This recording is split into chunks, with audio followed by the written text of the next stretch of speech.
Assalamualaikum warahmatullahi wabarakatuh. Alhamdulillahi rabbil alamin. Wabihi nasta'inu ala umuri dunya waddin. Allahumma salli ala sayyidina Muhammad wa ala alihi wa sahbihi ajma'in. Subhanaka la ilma lana illa ma'allamtana innaka antal alimul hakim. La hawla wa la quwwata illa billahil aliyyil azim. Sahabatku yang dirahmati oleh Allah Subhanahu wa taala. Najis merupakan perkara yang sangat diprioritaskan pembahasannya di dalam agama Islam. Karena kenapa? Najis ini merupakan sesuatu yang bisa membuat ibadah seseorang itu menjadi tidak ternilai di hadapan Allah Subhanahu wa taala. Maka dalam membahas permasalahan najis ini oleh para ulama sangat konsekuen dan bahkan menyajikan permasalahan najis ini secara serius. Di hadapan kita sekarang sudah ada sebuah karya ulama yang bernama Hasyiah Syarkawi. Di sini beliau ingin memaparkan pembagian najis untuk bisa dibedakan mana najis yang dimaafkan dan mana najis yang tidak dimaafkan. Maka beliau berkata, wa'lam annan najasata ala arba'ati aqsamin. Najis itu terbagi ke dalam 4 bagian. Qismun la yu'fa anhu fi thawbi wal ma'i. Sebahagian najis ini tidak dimaafkan apabila terkena pada pakaian dan pada air. Wa huwa ma'rufun, dan najis ini sudah sangat fenomenal di kalangan masyarakat awam. Yakni seperti bangkai, tai, darah dan sebagainya.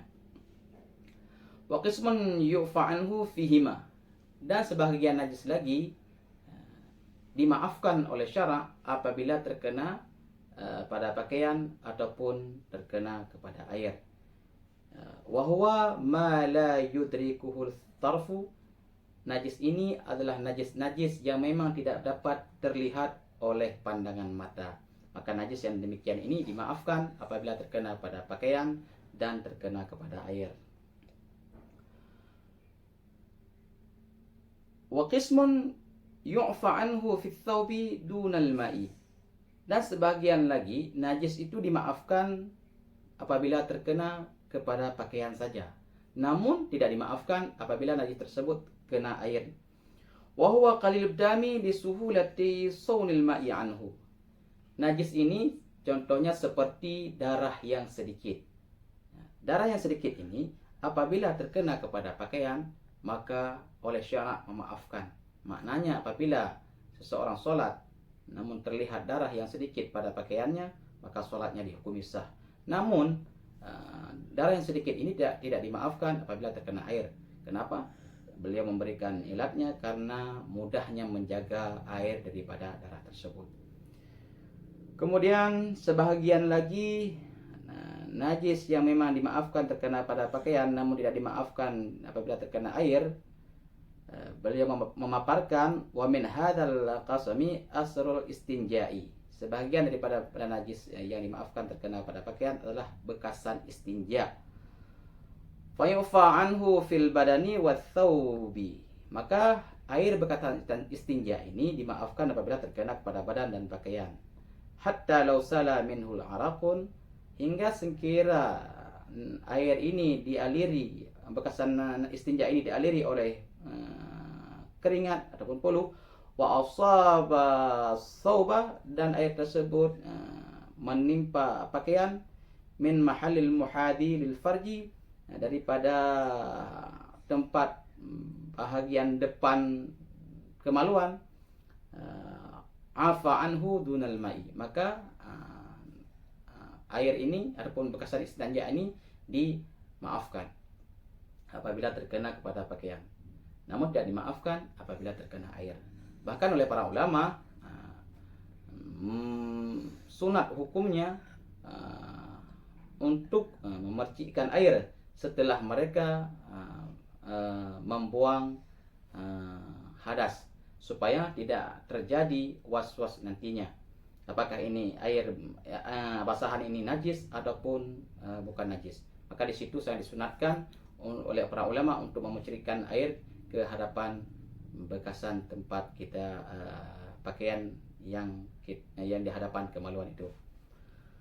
Kemudian wa qismun yu'fa anhu fil ma'i duna thawbi, dan sebagian lagi najis yang dimaafkan apabila terkena kepada air, namun tidak dimaafkan najis tersebut apabila terkena kepada pakaian kita. Wa huwal maitatul lati la dama laha sa'ilatun. Najis ini contohnya seperti bangkai-bangkai yang ketika hidupnya apabila dibelah tidak ada darah yang mengalir. Maka najis ini, bangkai ini dimaafkan apabila dia jatuh ke air dengan syarat-syarat ketentuan permasalahan air, dan tidak dimaafkan apabila dia terkena kepada pakaian. Hatta law hamalaha fi shalah batalat, sehingga sekira oleh seseorang menanggung ataupun membawa najis ini ke dalam solat, meskipun bagiannya saja, contohnya seperti kakinya saja yang dibawa ke dalam solat, dan ini dapat membatalkan solatnya. Maka di sini permasalahan najis ini sangat perlu kita dalami agar ibadah kita kepada Allah Subhanahu wa taala tidak sia-sia.